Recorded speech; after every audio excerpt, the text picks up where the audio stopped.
Hi, my name's Andy Smith. We're at Comic-Con in San Diego. We got all 6 Batmobiles in one place. Only time that's ever been done. Right from our early George Barris car that everybody had as a kid. I had it as a kid, and maybe that's what sparked my interest in Batman from way back then.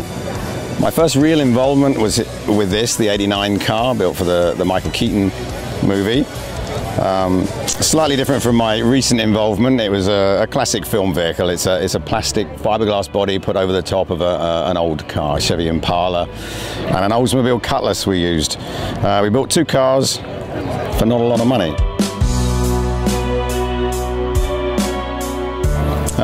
Does the job. It's beautiful. One of the favorites here, I have to say. And now we're standing in front of your standard Tumbler Batmobile, if you like. This is the actual car you'd see if you went to Warner Brothers in Los Angeles.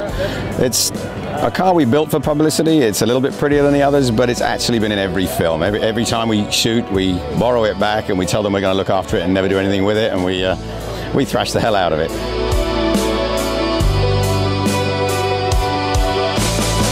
The camo Tumbler, which is as you'll see it in the Dark Knight Rises. It's a 2.5-ton car. It does everything you see in the film. It's jumped over 2 lanes of traffic on the freeway. It's crushed police cars. It's jumped over other cars and blown up in midair. And we have yet to destroy one. It's a tough bit of kit, 110 mile an hour, and it gets there pretty quick too.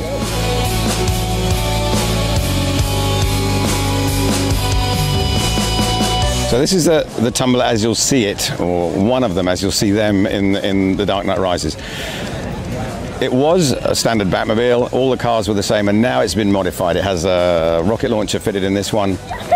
We have a gun turret on top of another one, and another one is just Bane's runaround that has a hatch in the top that he can stand up and present his speeches from, and his runaround. The story is the bad guys have got them. Batman doesn't have a black Batmobile anymore. That's now the Batpod. He's got a new toy, and the bad guys have broken into Applied Science and they've stolen all these cars and they're running riot. Yeah, basically the same car as everything the other one did, but with the optional rockets and guns.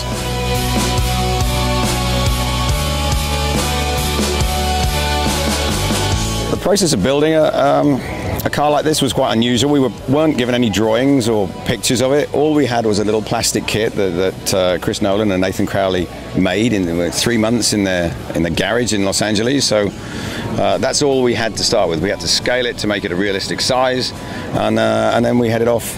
The car was sculpted in styrofoam full size, and from that we could work out our roll cage and where everything was going to be. One of our most commonly asked questions is what's underneath it? Well, nothing. I mean, what would you base it on? There isn't a car that you could actually put underneath it. So I always say best off start with nothing than start off with a bunch of stuff in the wrong place. So we have an empty jig, we put the seats on, we put the engine in place, the gearbox, the transmission, and then start building from there. We then, having done that, we'll model the car on the computer, we'll stress it so we know that it can stand a fall on its roof of 5G, it can stand 25G for all the components. So if he has a huge accident, we know the stunt guy is safe inside. All the sort of stuff to do due diligence and make sure everybody's safe. Performance-wise, I think I said it does 110, it does all the stuff you see it do in the film. I studied engineering in the UK, and all I wanted to do was build race cars. I tried to get in, I didn't know the right people, and I unusually fell into the film industry. So they needed an engineer, so I went along and told them I knew everything. I didn't, but I knew more than they did. So, and I had a business on the side building race cars. I used to build historic race cars, and the two were very separate, and I liked it that way. And then it came together to build the Keaton car, and then later on a Bond film we were asked to build a BMW Z8. BMW's car wasn't ready, and the film couldn't wait, so we built replica Z8s. It was a super fun project, and we worked closely with BMW.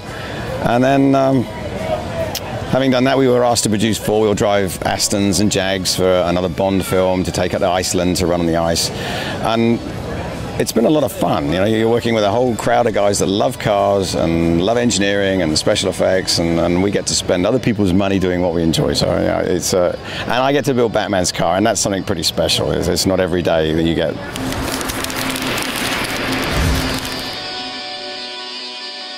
I know. Well, my children kind of don't say anything anymore because nobody believes them, and unless they take pictures and then tell them so. Yeah, it is, and yeah, you never get bored of talking about it.